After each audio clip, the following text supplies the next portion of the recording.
देख रहे हैं थर्ड आई न्यूज़ बालाघाट। मैं हूं माधुरी कटरे ब्रह्म और जैसा कि हम अपने चैनल में कुछ विशेष शख्सियतों से आपको मिलवाते रहते हैं, आज हमारे साथ हैं डीएसपी संतोष पटेल जी, जो हाल ही में पदोन्नत हुए हैं और एसीपी नगरीय भोपाल में इनकी पदस्थापना हुई है। तो कार्यक्रम में आपका बहुत स्वागत संतोष जी और बहुत सारी बधाइयाँ भी आपको। बहुत बहुत धन्यवाद। जय हिंद जी। जैसा कि सोशल मीडिया प्लेटफॉर्म्स पर भी हम आपको देखते आए हैं और बहुत हज़ारों की संख्या में आपके फॉलोअर्स हैं वहाँ पर, वो एक जो दुनिया है आपकी, वहाँ से आपको बहुत सारी लोकप्रियता मिली है। लेकिन इससे पहले वाले जीवन के बारे में अगर हम आपसे जानना चाहें तो मूलतः आप कहाँ से रहने वाले हैं और इस क्षेत्र में कैसे आए हैं? सभी साथियों को मेरा जय हिंद पहुँचे, नमस्ते। मैं मध्य प्रदेश का जो पन्ना ज़िला है वहाँ अजयगढ़ तहसील है और गांव से हूँ, एक देवगांव पड़ता है। जैसे आपका बालाघाट महाराष्ट्र बॉर्डर में है, ऐसे ही हमारा गांव यूपी बॉर्डर में, वहाँ से 5-6 किलोमीटर दूर होगा। तो हमारे पास बहुत सारी चीज़ें हमारी यूपी से जुड़ी होती थी। तो मैं वहाँ का रहने वाला हूँ। हम लोग वहीं गांव में ही रहकर बचपन में पढ़ाई की है सरकारी स्कूल से, और पढ़ते गए यहाँ तक पहुँच गए। तो सरकारी स्कूल से पढ़ना और विशेष तौर पर एक गांव का पन्ना ज़िले का बच्चा राज्य प्रशासनिक सेवा में आने का कैसा सफ़र रहा आपका? बहुत सारी चीज़ें तो ये कहते हैं लोग कि गाइडेंस चाहिए, कोई मार्गदर्शक चाहिए। तो मुझे लगता है कि मैं अगर अपने आप पे झांक के देखता हूँ तो ना हमारे पास कोई गाइडेंस था, ना कोई मेंटर था, ना ही कोई ऐसा व्यक्ति था जिसे देख के हम मोटिवेट हो सकें कि अच्छा इसके जैसा बनना है। हमें दिखते थे तो वीड गार्ड, फॉरेस्ट गार्ड बोलते हैं, बर्रखा बोलते हैं हमारे यहाँ उसको, गांव की भाषा में बर्रखा, ये दिखता था। पुलिस से कभी पाला नहीं पड़ा तो पुलिस दिखी नहीं कभी, बस पुलिस का वो सायरन बज के जाता था, तब डर के अंदर घुस जाते थे। दूसरा मास्टर दिखते थे। तीसरा पटवारी साहब जो बार बार ज़मीन नापते रहते हैं, लड़ाई हो जाती है। हाँ, फिर आते हैं, ये देखते। तो यही सब चीज़ें, ये 2-3 छोटे ख्वाब होते थे। तो पर पढ़ाई का हमारे यहाँ कोई लेवल नहीं था। हमारा पूरे परिवार है अभी 150 लोगों का, कोई ऐसा व्यक्ति नहीं था जो मतलब ग्रेजुएशन किए हो। तो एक हमारे चाचा बस थे, 11वीं पास थे। उसके बाद हम पहले व्यक्ति थे जो ग्रेजुएशन करने कहीं बाहर गए या पढ़ाई की। तो ये चीज़ें निकल कर आई कि समय की बात है, वो पता नहीं कैसी परिस्थिति भी, हम लोग सरकारी स्कूल से पढ़ते रहे, पढ़ते जब 8वीं तक था स्कूल पे, उसके बाद 9वीं से कोई वहाँ उपाय नहीं था, तो हम लोग शहर की ओर आ गए। तो पन्ना ज़िले में आ गए, एक्सीलेंस स्कूल में हमें एडमिशन मिला। वहाँ पढ़ते रहे, वहाँ पर ज़िले में 2nd पोजीशन आई, टॉप किया। तो मोटिवेट हुए, लोगों ने हौसला अफजाई की, अच्छा लगा। वहाँ पर लोगों ने, मेरे जैसे एक डिप्टी कलेक्टर साहब हैं, मुझे नाम याद नहीं, लेकिन उन्होंने हमें एक बार एक ट्रॉफी दी थी, शील्ड दी थी, तो वो बड़ा अच्छा हुआ था। वो गोल्डन कलर की थी। मैं गांव लेकर गया तो गांव में बोले सोने की शील्ड मिली उसको, सोने की शील्ड।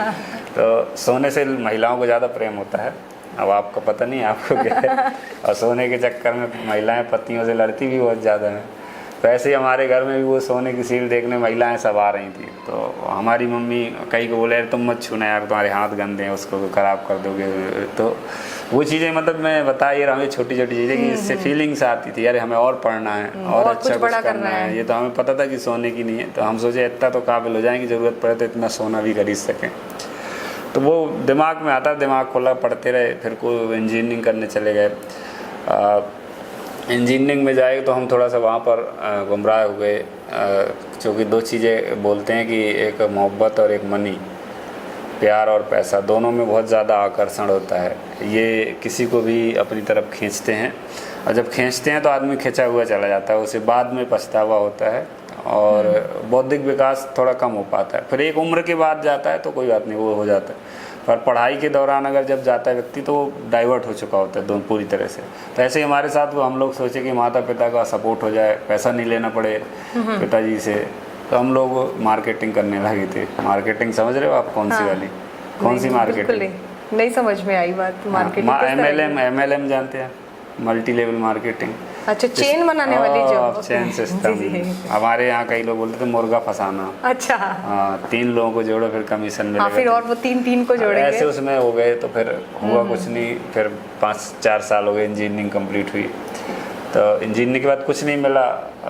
हम लोगों को डिग्री तो मिली लेकिन इंजीनियर नहीं बने, क्योंकि हमने पढ़ा नहीं था, हमने क्वालिटी अपने अंदर नहीं लाई थी। हम पढ़ना भूल चुके थे, हम तो पैसे में डूब चुके थे। तो उसके बाद फिर बदलाव आया। हमने सोचा घर वालों को गुमराह कैसे किया जाए। घर वाले बोले अब ग्रेजुएशन हो गया इंजीनियरिंग, अब हम थोड़ी पैसा देंगे, अब तुम दो। तो अब हम सोचे पढ़े तो है नहीं, नौकरी तो अब लगनी नहीं कहीं, तो कैंपस प्लेसमेंट होना था। तो हम सोचे एमटेक करना। हमने घर वालों को बड़ी वाली इंजीनियरिंग पढ़ाई कर दी है, बड़ी वाली इंजीनियरिंग कर रहा है सीधे, बड़ी वाली इंजीनियरिंग अच्छी 1.5 लाख की नौकरी लगेगी सीधे। हम लोग चूँकि थे हिंदी मीडियम के, हम लोग 6वीं कक्षा में अंग्रेजी पढ़े हैं। आजकल बच्चा 6 साल का नहीं होता और सब कुछ सीख जाता है। तो हम लोग इंग्लिश थोड़ा सा वो थी वीक थी, तो मैंने वहाँ एमटेक कर रहा था, थीसिस बनानी थी। तो हमारे जो प्रोफेसर थे वो थोड़ा बहुत टाइट थे, तो उनके दबाव के कारण मैंने एमटेक भी छोड़ दी और कविताएं करने लगा, थोड़ा बर्बादी की तरफ चला गया। फिर बदलाव आया, और बदलाव आया जब हमारे ही गांव के एक राम सफल अनुरागी जी थे। चूँकि अभी भी गांव में चलता है एससी कम्युनिटी और मतलब छुआछूत चलता है, जातिवाद है क्या? जातिवाद छुआछूत। तो वो चीज़ एक ऐसा उदाहरण दिया जाता है कि भाई उसका लड़का, मैं जाति का नाम नहीं लूँगा, कि उसका लड़का ये कर सकता है तो तुम लोग क्या कर रहे हो, क्यों नहीं कर रहे हो। तो ऐसे मतलब ताने का हो या प्रेरणा का हो, तो हमें उस चीज़ से थोड़ा बुरा भी लगता था। लेकिन कि वो सभी को लगता है, आजकल तुलना करते हैं तो लगता है यार उससे क्यों तुलना कर रहे हैं हमारी। पर उसी भाई ने फिर हमें समझाया कि आप पढ़ सकते हो, आप तैयारी कर सकते हो, आप पढ़ने में इतने होशियार थे 10वीं 12वीं में, तो क्यों नहीं कर रहे हो, एक बार पढ़ो। सो देखो तो पीएससी का। फिर हमने जब पीएससी का सिलेबस देखा, क्वेश्चन पेपर, तो हमें लगा कि यार बहुत आसान है, इसे तो कर सकते हैं। तो सच बता रहा हूँ, मैं कोचिंग कभी नहीं गया ना 1 रुपये। एक बार शुरू में मैंने कोचिंग के लिए कुछ रुपए मंगाए थे, 5-7 हज़ार। नहीं, कोचिंग वालों के यहाँ पहले दिन जाओ तो पहले फीस शुरुआत होती है, पहले फॉर्म भराते हैं, फिर फॉर्म के बाद बोलते हैं फीस लगेगी, बाद बोले रजिस्ट्रेशन फीस दो 500-1000 रुपये, वहीं से शुरू हो जाता है। तो आदमी का खेल खराब हो जाता है। तो मेरे को ऐसे हुआ, तो फिर मैंने मंगाए कुछ पैसे, फिर मैं नहीं गया दोबारा उनके पास फॉर्म भरने के बाद। मैं तो कभी पढ़ने नहीं गया। फिर मैंने किताबें खरीद ली। मैंने फिर उस दिन कसम खा ली कि जब तक मैं लाल बत्ती वाली नौकरी नहीं मिलेगी तब तक दाढ़ी नहीं बनाऊंगा। तो जीवन में सभी को संकल्प लेना चाहिए। जिसके पास संकल्प नहीं है तो उसके पास इतने सारे विकल्प हो जाते हैं कि वो कुछ नहीं कर पाता, फिर गुमराह बना रहता है। कितने अटेम्प्ट आपने दिए संतोष जी? हाँ, ये मैंने दूसरा अटेम्प्ट दिया था। पहले अटेम्प्ट में भी इंटरव्यू दिया लेकिन हुआ नहीं था। फिर दूसरे में मेरा डीएसपी हो गया था। फिर मैं वो, आप जो पूछ रहे तो वो स्टोरी अच्छी है, बता देता हूँ आपको। कि जब हमने 3 अगस्त 2015 को ये संकल्प लिया था, तो जब आप अच्छे काम के लिए संकल्प लेते हो, आपके अंदर पोटेंशियल होता है, तो मुझे लगता है ये पूरी कुदरत और ईश्वर कहें या पूरा समाज, हर कोई आपके साथ हो जाता है। तो ऐसा ही हुआ। कुछ दिन ही बाद, ज़्यादा 1-2 महीने ही गुजरे होंगे, और फॉरेस्ट गार्ड का मेरा पेपर निकल गया। मतलब पेपर आजकल तो क्या, जैसे एग्ज़ाम दो तो मार्क्स समझ में आ जाते, तो समझ में आ जाता कि सिलेक्शन हो जाएगा। तो 70 नंबर का एग्ज़ाम था, तो मेरे 62 सही थे, तो मुझे पता मेरा अब हो ही जाएगा। तो कॉन्फिडेंस लेवल इतना बढ़ गया कि मतलब मुझे लगा कि मैं कुछ भी कर सकता हूँ। तो वो जब आत्मविश्वास हो ना हाई, तब वो वाली बात होती है। लोग मेरे से पूछते हैं कि कैसे कर लिया। मैं एक 4 लाइन सुनाता हूँ कि शेर के लिए जाल डाला, उसमें बंदर फंस गया, बाजार में अनाड़ी खोजा, किस्मत से सिकंदर फंस गया, और जिद की थी सिर्फ दरिया को पार करने की, मगर नज़रों के धोखे से हमारी चपेट में समंदर फंस गया। तो हमने तैयारी छोटी मोटी की थी कि फॉरेस्ट गार्ड, पटवारी या सब इंस्पेक्टर तक बन जाएं। लेकिन वो ऐसा कॉन्फिडेंस लेवल आया कि हमने पढ़ना शुरू किया। आप विश्वास नहीं मानोगे, मैं फॉरेस्ट गार्ड बन गया, जंगल में नियुक्ति हो गई, और जंगल में उस जगह हुई जिसे लोग काला पानी कहते हैं। लेकिन मैं नहीं कहता, मुझे तो कहता हूँ कि मेरे लिए वो स्वर्ग था। क्योंकि ना वहाँ कोई शिकायत करने वाला कि ये भाई काम कम कर रहे, पढ़ाई ज़्यादा कर रहे, ना वहाँ कोई आपकी बात को देखने वाला, बिल्कुल शांति से, ना तो हॉर्न सुनने को मिलता था, जंगल में थे, ना ज़्यादा डीजे वाला, ना लाइट थोड़ा रहती, लेकिन कभी आए कभी नहीं आए।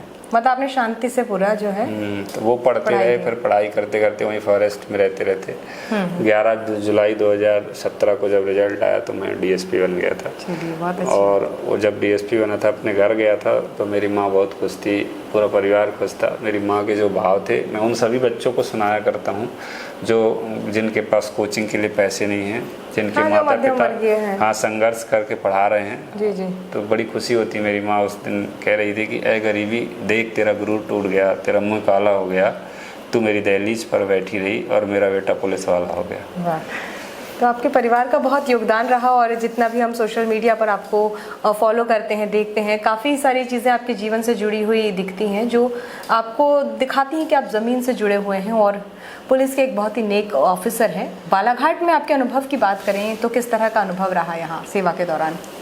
बालाघाट मेरा गांव मुझे लगता था कि सेम है बिल्कुल। जब भी मैं यहाँ पहले आया तो बड़ा वो लगा, लेकिन फिर मुझे लगा बिल्कुल सेम है। 30 साल पहले जो हम व्यवस्थाएं देखते थे अपने गांव में, संकट देखते थे या संघर्ष, वो मुझे अभी दिखा वहाँ। मुझे ऐसा लगता था जैसे मेरा गांव हो। हम लोग कोटा की जो शक्कर होती है उसके अलावा हमारे घर में कभी शक्कर नहीं आती थी। मतलब ऐसा नहीं कि मैं वो बता रहा हूँ, ये बिल्कुल सच्चाई है। हम लोग उस शक्कर से, चावल पहले नहीं होते थे हमारे यहाँ, मतलब गेहूँ कम होता था, ज्वार होती थी। जैसे यहाँ मक्का होता है ना, गेहूँ नहीं खाते। तो इन चीज़ों के लिए हम लोग खाने के लिए तरसते थे। जैसे कहीं चाय बने तो हमने तो चाय के लिए ईंट को घंटों, किसी के यहाँ काम चल रहा है वो चाय पिला दे तो 2 घंटे ईंटें उसको देते रहे मिस्त्री को काम करवा रहे शौक से। मतलब ऐसा नहीं कि दबाव में। हाँ, मतलब तो जब मैंने यहाँ पर देखा तो यहाँ भी यही स्थिति है। सिर्फ कोटा का चावल लेते हैं, उसी को खाते हैं, उसी से उनका जीवन चलता है। रोटी तो यहाँ खाते नहीं बालाघाट में, जो भी जंगल में बैगा जन जाते। तो मुझे लगा ये हमारे जैसे बस बहुत पीछे हैं, इनमें कोई प्रतिस्पर्धा नहीं, इनके कोई शिक्षा के लिए इनसे कोई लगाव नहीं है। तो मैं जब आया तो यहाँ पर मुझे लगा इनके लिए कुछ करना चाहिए। तो उस समय तो नक्सल प्रभावित गाँव थे, तो थोड़ा खुल के करना बड़ा संकट भी था और डर भी था। और अपने प्रोटोकॉल्स भी रहते हैं कि आप अगर खुलकर करोगे तो पहचान उजागर होगी। पहचान उजागर होने पे तो कई हमारे अधिकारियों के, नक्सलियों के पास वो मिलते थे गोला लाल बनाए हुए, मतलब खतरे का निशान कि इस अधिकारी को टारगेट करना। तो अधिकारियों ने भी मुझे कई बार समझाया कि अपन को जो भी करना है गुप्त रहकर और धीरे धीरे करना है। लेकिन बालाघाट की बच्चियों ने भी एक दीवारी नृत्य गाया था, आपने देखा होगा। वो बोला था कि पृथ्वी को देखा तो लगा गोल गोल जीरो रे, पृथ्वी को देखा तो लगा गोल गोल जीरो रे, और एसपी सर हैं बालाघाट के असली हीरो रे। तो जब एसपी सर आए जून महीने में, आदित्य मिश्रा सर, तो एक शुभ अपने आप हुआ कि 3 दिन बाद इनकाउंटर हो गया। न तो साहब मारने गए, लेकिन समय की बात है, परिस्थितियाँ कैसे बनती हैं सब आती जाती हैं जब वो वक्त आता है। हाँ। फिर साहब ने शुरुआत की एकल सुविधा केंद्र, और वो एकल सुविधा केंद्र का यही था कि साहब का ये कहना था कि काम करेंगे हम, लेकिन इतना डरेंगे नहीं कि काम ना करें डर के कारण। आपने मेन स्ट्रीम में आकर जब अपन देखो 2 तरीके थे, आप एनकाउंटर्स या जंगल में घुसे रहोगे, नहीं जरूरी नहीं कि आपको मिलेंगे, लेकिन जब भूख से आदमी मर सकता है कि नहीं मर सकता? मर सकता है। गोली वाला तो ऐसा है कि दवाई मिल जाएगी और कहीं यहाँ वहाँ लगी तो बच जाएगा, लेकिन भूख वाला तो एक न एक दिन मर ही जाएगा। तो वो था कि इनको राशन तो मिलता होगा कहीं ना कहीं से। जब हम गांव वालों का भरोसा जीतेंगे, विश्वास जीतेंगे, उनके बीच जाएंगे तो वो खुद ही उनसे दूरियां बना लेंगे। हाँ, मतलब आपने उस कड़ी को तोड़ने का प्रयास किया। तो सर ने एकल सुविधा केंद्र चालू की। उसका ये मतलब था कि मुसीबत छोटी हो या बड़ी, एकल सुविधा साथ खड़ी। मतलब हम लोगों ने आधार कार्ड भी बनवाए, आधार कार्ड में नाम चेंज कराए। उनको हम लोग बाइक से ले लेकर, बुजुर्ग माताओं को जिन्हें बैठना नहीं आता, डर लगता था कहीं गिर ना जाए तो आफत हो जाए, तो 2-2 लोगों को बैठाते थे, एक लड़का बैठाते थे जवान पीछे बाइक में, कभी बस भी। अच्छा, वो प्रसंग भी आपसे पूछना चाहूँगी, जब आप एकल सुविधा केंद्र में डॉक्यूमेंट्स बनवाने जा रहे थे और लोग पत्थर भी मार रहे थे आपकी गाड़ी पर। तो मैं वही बता रहा, तो सर ने जब शुरुआत की तो शुरू में हम लोग गए कि जमीन के पट्टे बनवाएंगे। तो पहली बार गए तो महिलाएं थी वहाँ, एक बड़ा रोग है, उनकी उंगलियां झड़ जाती इतनी, पता नहीं क्यों। कई महिलाओं के आप देखोगे तो ये पैरों की इतनी उंगली नहीं होंगी और ये भी नहीं है, उनका एक रोग है। इस पे भी मैं आग्रह करूंगा, जो भी अगर कोई चिकित्सा विशेषज्ञ हो तो आप एक बार जाकर उस गांव में, अब कोई डर नहीं, उन लोगों के लिए कुछ कर सकते हैं। मैं बनाया था वीडियो, में शेयर भी करूंगा अभी उस पर। तो फिर हम लोग काम करने जब पहली बार गए तो महिलाएं शराब पीती थी सुबह से, 7-8 बजा रहा होगा उस समय, पिए बिल्कुल वो थी। तो वो आई तो हमारे एक सब इंस्पेक्टर ने बोला, अम्मा का कागज़ कहाँ तुम्हारे पट्टा बनाने? तो वो दौड़ी, उनको वो ऐसे लगा जैसे मार ही दें उन लोगों को।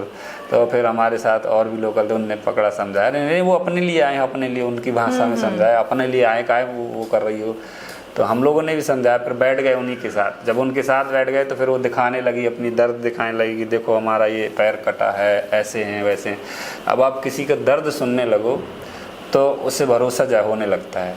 हम लोगों ने उनका दर्द सुना, एकल सुविधा केंद्र से फिर उनको बस बुलवाई। पहली बार उस गांव में बस गई कोई अच्छी, उधर नहीं, बस नहीं चलती है उधर, मतलब उधर बस पाने के लिए 2.5-3 किलोमीटर दूर पहाड़ के नीचे आना पड़ता है। तो बस देखा तो उसी में वो लोग खुश, अरे पुलिस बस लाई है। बस में बैठ के उनको लाए, कई के आधार कार्ड बनवाए, जाति प्रमाण पत्र बनवाए, निवास बनवाए, बच्चों के स्कूल में एडमिशन कराया। ये भी हम संतोष जी आपसे जानना चाहेंगे कि आपने नक्सल प्रभावित बालाघाट देखा और नक्सल मुक्त बालाघाट भी देखा, ये जो आपकी यात्रा रही, कितना परिवर्तन देखा आपने, अब कैसा महसूस हो रहा है? परिवर्तन तो हमने खुद देखा। किस तरह विकास समझ में आया? जब मैं पहली बार यहाँ से जा रहा था, मार्च शायद 12 या 13 मार्च 2025 को ड्यूटी के लिए जंगल मेरी पोस्टिंग हुई थी टेमनी में, तो बस से गया था। बस यहाँ से मतलब सरकारी बस गई थी, तो बैठा था तो मतलब लास्ट कैंप था मेरा छत्तीसगढ़ में, तो अकेले बचा था, कोई और नहीं था, मेरे को छोड़ के वापस आ जाता। तो बड़ा वो घाटी चढ़ती है, लगभग 15-20 मिनट बस फुल एक्सीलरेटर धुआं फेंक रही थी। आज भी मेरे पास वीडियो है। तो वो कि जब बस धुआं फेंक सकती है तो मतलब कितनी कठिन पहाड़ी में हम चढ़ रहे हैं, तो डर लग रहा था। फिर गए, फिर उसके बाद जब भी निकलते कैंप से तो बिना राइफल के और 20 लोगों के पहले नहीं निकलते थे। तो एक वो जो हमने खुद ही डर देखा वो चीज़, आप तो हाँ, तो फिर वो चीज़ें अब ऐसा होता है कि हम वहाँ पर बैगा जनजाति लोगों के साथ डांस कर रहे, रात को 8 बजे 9 बजे पंगतुराज विधायक जी लोग वहाँ पर वोट मांगने नहीं जाते थे, बताया लोगों ने मेरे को। तो एक भय का वो, क्योंकि बड़ी बड़ी घटनाएं हुई इसके पहले, एक मानव मंत्री जी के साथ भी वो हत्या हुई थी, तो उन एक वो चीज़ें, तो हमने वो चीज़ देखी। अब बिल्कुल अलग है, तो हम लोगों को बड़ा अच्छा लगता है कि भाई चलो, हम लोग को जैसे वहाँ कोई बुलाए शादी में तो दिन में जाते थे, रात में जाते ही नहीं थे, और जाएँ तो फिर पूरी प्लानिंग से 2-4 लड़के राइफल से और दूर बैठ जाते थे, और वो चीज़ें होती थी। अब ऐसा कुछ भी नहीं, अब वो बिल्कुल बदल गया है। अब तो आप देख रहे होगे ना, हम लोग भी लोगों से मिल रहे हैं, वो लोग भी आ रहे हैं। एक ऐसा स्कूल है टेमनी जहाँ के एक धन सिंह दुर्बे बैगा गुरुजी हैं, उनका कहना था कि आज से लगभग 15 साल पहले जब हम यहाँ झंडा फहरा रहे थे तो हमें धमकी मिली थी कि जो भी झंडा फहराएगा तो झंडे में उसका शरीर लिपट के जाएगा यहाँ से, यहाँ बोले कोई तिरंगा नहीं फहराया जाएगा। तो उस गुरुजी के मुंह की बात, मतलब मुझे सुकून मिला कि उस गुरुजी ने इस बार हम लोगों ने उनके साथ मिलकर उन गाँव में तिरंगा फहराया। तो जो विद्यांजलि हमारा एसपी सर के माध्यम से, और यहाँ के लोगों को मैं सलाम करूँगा, आपके नेक विचारों को, बालाघाट वासियों को, जो आप लोगों ने सपोर्ट किया। हमारे एसपी सर की एक छोटी सी सोच निकली थी बालाघाट के लिए, तो उसमें लोगों ने बहुत साथ दिया जी। तो वो बहुत सारे काम आप लोगों ने किए, चाहे एकल सुविधा केंद्र की बात कहें या विद्यांजलि के जरिए स्कूलों की तस्वीर बदलने की बात करें, या आशीष शर्मा जी को श्रद्धांजलि स्वरूप जिस तरह से आपने सम्मान प्रकट किया, बार बार बच्चों को खेलों से जोड़ा, आपने पढ़ाई से जोड़ा, पुलिस ने बहुत सारे नवाचार किए। अब यहाँ पर एक परिवार की भी बात हम करें संतोष जी, तो ये भी बहुत सोशल मीडिया पर न्यूज़ फ्लोट हो रही थी कि आपकी पत्नी ने अपील की थी कि जो डीएसपी साहब हैं ये परिवार को समय नहीं दे पाते हैं और सालों से नक्सल प्रभावित क्षेत्र में ड्यूटी कर रहे हैं, जिस कारण तबादला हुआ है। तो इस बात में कितनी सच्चाई है और अब क्या इस वाकये के बाद क्या फील कर रहे हैं आप? हम लोगों ने, आपने जो पहले बात बोली, यहाँ के मुझे भी यहाँ अच्छा लगता है कि मेरा परिवार टाइप का है, और यहाँ की जैसे कई अम्माएँ हैं, हमारी अम्मा और बिल्कुल सेम लगती हैं। उनको भी नहीं बोलना आता शुद्ध हिंदी, हमारे गांव में अलग भाषा चलती है, इनको भी नहीं आता, तो वो बिल्कुल मुझे सेम फीलिंग आती है। तो मुझे ज़्यादा ऐसा कभी नहीं हुआ। हाँ, लेकिन घर वालों को तो महसूस होगा। आजकल तो क्या लड़कियाँ शादी हो जाती हैं, गाँव से शहर में रहने लगे, तो फिर उन्हें लगता है कि शहर में ही रहें। जी जी। तो उनकी बहुत, मतलब हम लोगों को दिसंबर में नक्सल मुक्त हो गया था। उसके बाद जब नक्सल मुक्त हो गया तो फिर उम्मीद लगाए थे कि हम लोग ट्रांसफ़र होगा। तो शासन की पॉलिसी होती है, तो वो धीरे धीरे मतलब थोड़ा सा उसमें बल चलता जा रहा था। तो उनने मेरे को 2-4 बार बोले मैं निवेदन करती हूँ डीजीपी सर से, सीएम सर से। तो नंबर तो थे नहीं उनके बाद, तो कुछ कर नहीं सकते, हम मना कर रहे, बोले हो जाएगा, कोई बड़ी बात थोड़ी, बोला होना ही हो तो 100%। तो फिर एक दिन पता नहीं, मैंने ध्यान भी नहीं दिया, उसने लिख दिया। फिर 2-4 घंटे बाद जब तक मैंने देखा तो वो लोगों ने स्क्रीनशॉट ले लिया और चला दिया। फिर तो वो ऐसा आपने थैंक यू कहा नहीं कहा पत्नी को घर जाकर? तो फिर वो होना ही था ट्रांसफ़र। पर इस समय बढ़िया ऐसा हो गया कि मतलब उसके बाद 4-5 दिन बाद ट्रांसफ़र हो गया। तो हमारे मीडिया के बंधुओं ने उसको पॉजिटिव तरीके से कर लिया। और सब कई लोग तो ये कह रहे हैं कि डॉक्टर मोहन यादव साहब लाडली बहनों की बहुत सुनते हैं, इसलिए ट्रांसफ़र हो गया। हाँ, सुन लिया।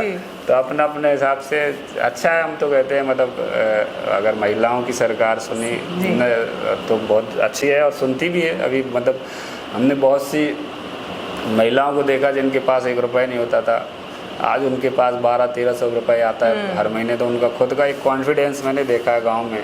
जी। तो बहुत सारी अच्छी चीज़ें हैं जो महिलाओं को मिल रही हैं सरकार की। जी संतोष जी, अब अपने कार्यक्रम को हम समाप्ति की ओर ले जा रहे हैं। भविष्य के लिए क्या योजनाएं हैं? भोपाल में आप नई जिम्मेदारी संभालने जा रहे हैं, क्या कुछ विचार है मन में? भविष्य में तो हमारा पुलिस का तो काम है कि वही रहता है, सेम कानून व्यवस्था बनी रहे, अपराध में नियंत्रण रहे। और मैं बस एक अपनी तरफ से कोशिश करता हूँ। हमारे वरिष्ठ अधिकारी सभी की इच्छा रहती है, लेकिन काम की बदौलत लोग नहीं कर पाते। पर मैं कोशिश करता हूँ कि काम के बाद जो मेरा व्यक्तिगत समय है मैं ऐसी जगह बिताऊँ कि एक जो गरीब व्यक्ति है जिसकी कोई फ़ोन नहीं कर सकता, जिसके लिए कोई सिफारिश नहीं कर सकता, जो पुलिस से मिलने में डरता है, उसके मन में आत्मविश्वास है कि पुलिस भी हमारी भाई है, पुलिस के वाले हमारे चाचा हैं, पुलिस वाले हमारे परिवार की तरह हैं। तो ऐसा उनके मन में भाव जागृत हो। तो मैं उनके साथ कभी पीड़ित परिवार होता है तो उनके घर जाने की कोशिश करता हूँ, उनसे मिलता हूँ। तो हमारे वरिष्ठ नागरिक हैं, उनका आशीर्वाद लेते हैं हम लोग। तो बस यही है, मुझे लगता है लोग इसी बदौलत प्रेम भी देते हैं। आप उनका संबल बनने की कोशिश कर रहे हैं और एक खामोश व्यक्ति की आवाज़ बनने का प्रयास कर रहे हैं। संतोष जी, बहुत ही नेक विचार हैं आपके। चलते चलते हमारे तमाम दर्शकों से आप क्या कहना चाहेंगे? मैं सभी से यही कहूँगा कि